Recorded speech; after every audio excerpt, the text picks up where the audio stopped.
Hello everybody, it's iDreadlord here, and today we are doing analysis. Oh my god. Yeah, we're working on my analysis. But anyway, today we are going to be, as I said before, doing my analysis.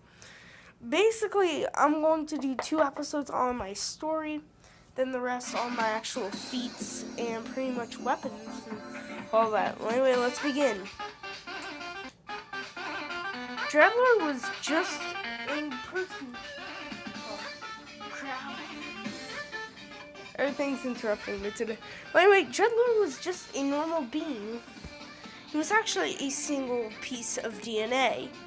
Being created and not knowing his purpose, he decided to wander until he eventually found out that he was trapped by a spell in the Underrealm. This meant that Dreadlord can't get out above ground. So with this, he tried to take family, but nobody accepted him.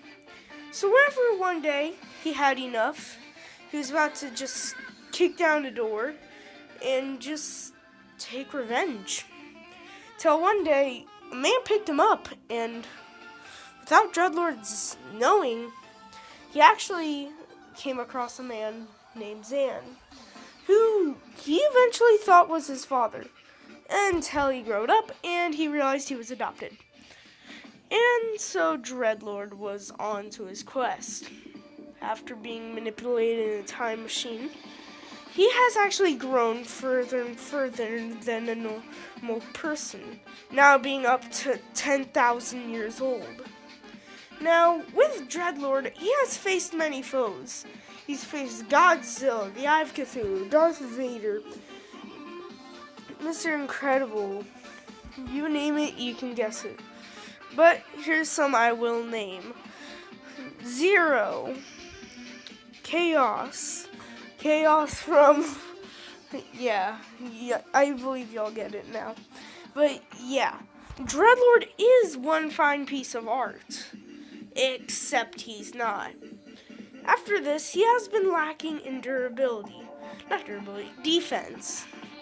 Being with nothing but just a plain old skeleton with just a robe on. Now, with his newfound powers, like shooting Wither Skull, he has decided to take more art into it. It has been trained by masters all over, including his own cousin Jack, who was actually being trained by, surprise, surprise, a reality warper, Jace. Now, this hasn't been confirmed yet, guys. I'm just making this up. But yeah. So Dreadlord took art with his cousin, who was very actually dumb. And as he realized, he started teaching Jack stuff too. Jack didn't understand a word. But still, just because Dreadlord couldn't do that doesn't mean he can stop a person.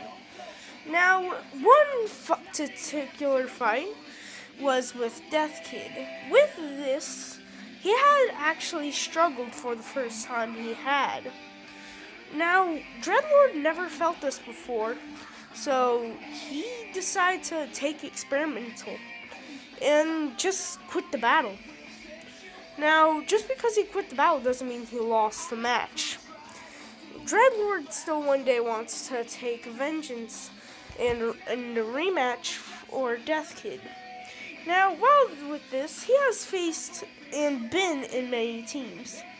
One specifically was called the Black Panthers. And as he joined, he was actually really good. Except he found too powerful for the team to handle. So they just kicked him out. Dreadlord enjoyed his time with them very much, but it just seemed like it was the right possibility for him. And so, as he virtued into reality, he has actually found Doctor Strange, who undid the curse for him to actually go up on the surface. With this, people feared him. So Dreadlord wasn't at all real. He felt like he was just an image of a character he was supposed to be. Now, just because he is a character doesn't mean he is. What I'm saying is Dreadlord is technically immortal, and he doesn't even know it. Now, just because he's an immortal doesn't mean he can die. He can be beheaded and still not die. That's technically what I'm saying. He can still die, it's just, if he loses limbs, he can just reattach them. Sort of like Deadpool. But yeah, if he gets burned, he takes no heat resistance. And being trained by Doctor Strange, that's pretty impressive. Especially when Doctor Strange gave him powers. Now, with this, Dreadlord can actually manipulate time and space, technically making him a reality warper too. Unless you count out that he's a total noob at it. He can break and bend buildings just by moving an arm. Now, with this, he actually controlled himself. And so, being calm amongst the street, trying to blend in, one day, it ripped. Literally. A person walked by and ripped out his true self, aka the skeleton. While everybody was terrified, he was, well, let's just say, terrified. He was actually terrified for the first time. Somebody had actually figured it out. Surprise, surprise, that one person was Storm. Storm wanted to challenge Dreadlord, so Dreadlord wanted to challenge. Until he totally nearly killed Storm. He decided to ask Storm to join him in a gang. Storm declined and just went away. After years, he found him with another character named Jomar. And so, with this, he actually met new friends. Part 2, guys, will be coming soon.